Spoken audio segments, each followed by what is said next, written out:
Neoclásico. En el siglo XVIII, sobre todo en Francia e Inglaterra, fue una época de crecimiento y desarrollo económico. Gracias al conflicto de católicos y protestantes del siglo pasado, logró separar la actividad pública de las creencias religiosas. En consecuencia, los reyes empezaron a ganar poder político, económico y judicial. Mientras que la Iglesia perdió su poder en el ámbito político, los monarcas utilizaron este poder para mejorar las condiciones de vida del pueblo, pero sin contar con este a la hora de tomar decisiones. Por otro lado, la nobleza y el clero mantuvieron sus privilegios mientras que la burguesía seguía su camino hacia el poder, razón por la cual impulsaron la Revolución Francesa, siendo esta un movimiento político, social, económico y militar, a razón de un pueblo ilustrado, mismo que trajo como consecuencia el derrumbe de la monarquía absolutista, que hasta entonces había regido en Francia. A la vez se originó el establecimiento de un gobierno republicano democrático y asimismo la iniciación de una nueva época llamada como la época contemporánea, surgiendo a darle poder político al pueblo. A este siglo se le llamó el siglo de las luces o la Ilustración, entendiendo las luces como la razón. Durante este periodo se originó en Francia el movimiento de la Ilustración, cuyo mayor objetivo fue erradicar la superstición y la ignorancia. Surge el enciclopedismo, con la creación de una enciclopedia que contenía tantos textos científicos como dibujos de las nuevas máquinas, teniendo por meta la divulgación del conocimiento, la democracia del saber, proporcionando las herramientas que se necesitaban tanto en la revolución industrial como en el desarrollo económico. Esta provocó una tormenta de controversias. Esto se debió sobre todo a la tolerancia religiosa.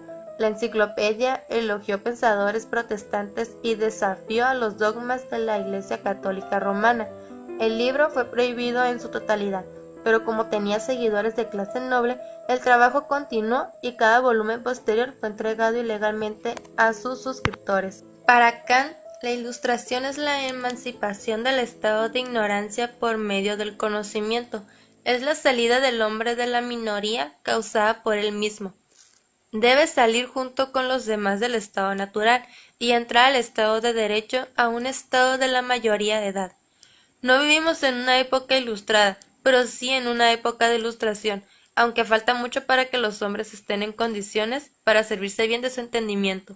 Aparece el barón Haussmann, quien ser el pionero de la nueva París urbana, principios del urbano neoclásico, crear espacios de ornato público, la salubridad, vida responsable y progreso de los pueblos. El plan de Haussmann inicia con la remodelación de la isla de la Cité, creando nuevas calles transversales, zonificando los espacios públicos y privados. El embellecimiento de París se crean bulevares en organización radial partiendo del Arco del Triunfo, bulevares que van desde los 20 metros a 30 metros de ancho. Planeó una altura uniforme a los edificios e integró el jardín a la ciudad como forma más de adorno y espectacularidad. Mientras tanto, algo similar ocurría en Estados Unidos. Washington se planificaba especialmente para ser capital de este país. Las grandes avenidas desembocaban en grandes rotondas, proporcionando vistas de importantes monumentos.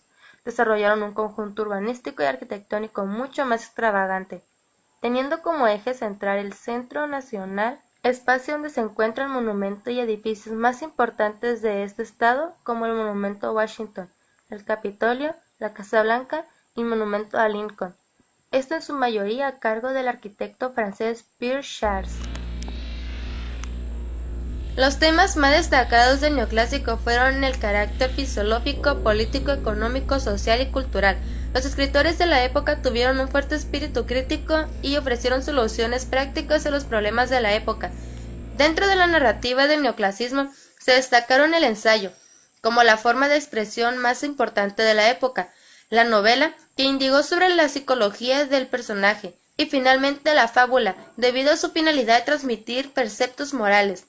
La lírica fue un género poco fructífero en el neoclasicismo. El teatro tendió a imitar los modelos clásicos, riéndose por las tres unidades dramáticas propuestas por Aristóteles: acción, tiempo y lugar. Tuvo un marcado interés didáctico y un elemento crítico. La arquitectura neoclásica llega motivado por la nueva atracción que despierta al mundo clásico, el interés surgido por la arqueología, las excavaciones de Herculano y Pompeya y el rechazo hacia las formas del barroco. Las características más importantes de la arquitectura neoclásica son: se inspira en monumentos de la antigüedad grecorromana, concepto de belleza basado en la pureza de líneas arquitectónicas, en la simetría y en las proporciones sujetas a las leyes de la medida, y las matemáticas. Reacciona contra los efectos decorativos del barroco y el rococó. Gusto por la sencillez con predominio lo arquitectónico sobre lo decorativo. Emplea elementos básicos de la arquitectura clásica: columnas, órdenes dórico y jónico, frontones, bóvedas, cúpulas, etc., sin que puedan considerarse estrictamente neoclásicos, pero sí apuntando hacia una nueva arquitectura. Tenemos a Ventura Rodríguez, Diego de Villanueva y José Hermosilla, que marcan el comienzo de la liquidación del viejo sistema barroco. Neoclásico, estilo imperio.